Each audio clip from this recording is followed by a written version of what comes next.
Hello, and thank you for joining me on another episode of the Tech Exec podcast. As always, I'm your host, Aviv Ben-Yosef, and today our subject is against executive quarantine. What am I talking about? So, it might be COVID getting to my head, but I realized that too many of my clients end up quarantining themselves as they move up the chain, as their organization gets bigger and they have more and more people who are not their direct reports as their employees. Picture this. In a startup, in the first stages, whoever is in charge of the engineering team ends up seeing everyone regularly.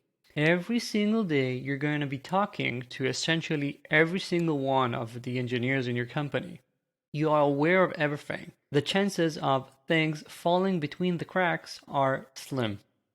You're not likely to be caught unawares because someone is unhappy, because someone has been working on something that has no use, and that kind of stuff.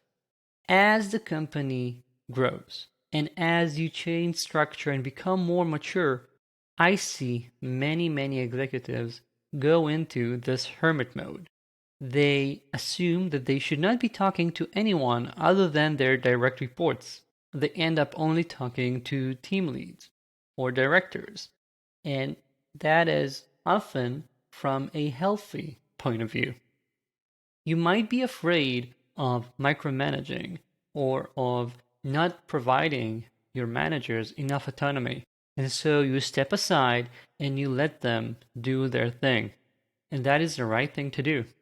And yet, you should not be abdicating any responsibility for your people. You have to have some sort of a relationship with some of them. You need to maintain a connection so that you are not just that figure that they only see in the all hands. You have to have a role in their lives, in their professional progression, and to have a connection. Now, why is that?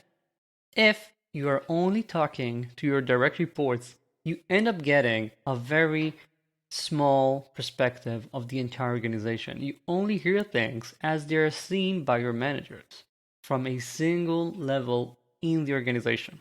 Talking to people across the entire team helps you get more perspectives, see how others experience what the company is going through, and allow you to get extra data points.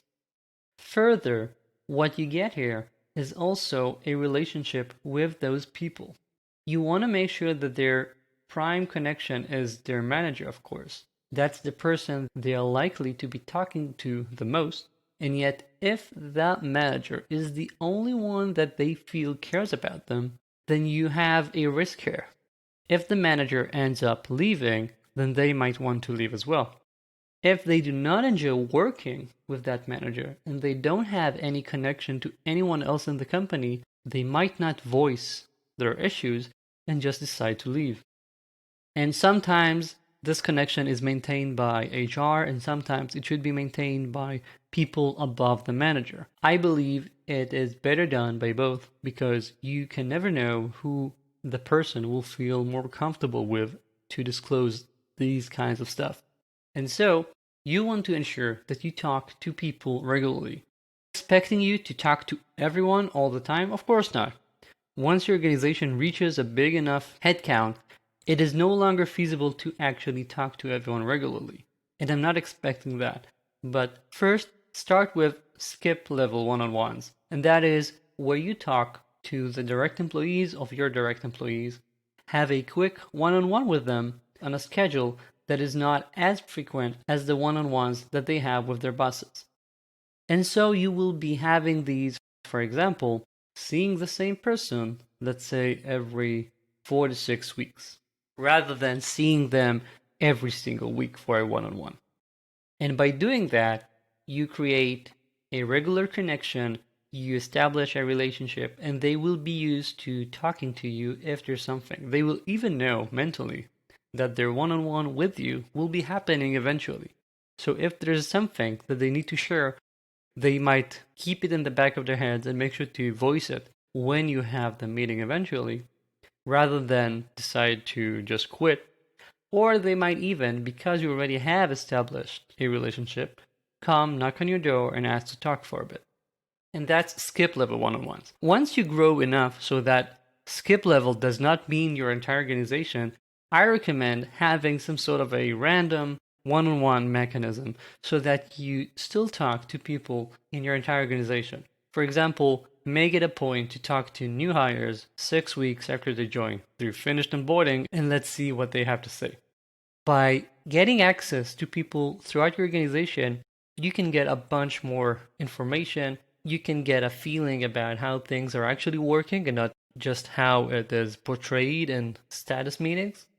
And you seem, in fact, more human for everyone involved, especially when you look at the current world, which is very, very Zoom based. People seem very two-dimensional, and that is an issue because if I have no real relationship with you, if I always see you on my screen when you're talking as part of a bigger meeting, and I never have direct one-on-one conversations with you, you're just like watching something on Netflix. You're not a person that I genuinely know, and then I will not have a relationship with you to discuss issues, to tell you what's on my mind, to take a risk and tell you that I'm not pleased with my manager, or that I'm thinking of leaving, or that I want to be promoted. So, do not quarantine. Make sure that you have as much contact as you can with your people in a socially distanced way. And by that, you will be establishing a stronger foundation for your entire organization across all levels, because people will have an extra touch point.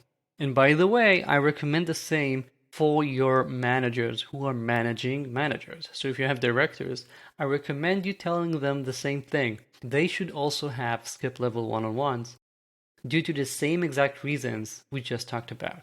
So now you've got something to talk about with your staff in the next staff meeting. That's it for this week. I hope you're not quarantining too much. If you haven't yet, I recommend that you subscribe to my newsletter. It's the best newsletter online for tech executives. The link is in the show notes. As well, if you have any comments and remarks, my email is in the show notes as well. That's it. Thank you for joining me, and talk soon.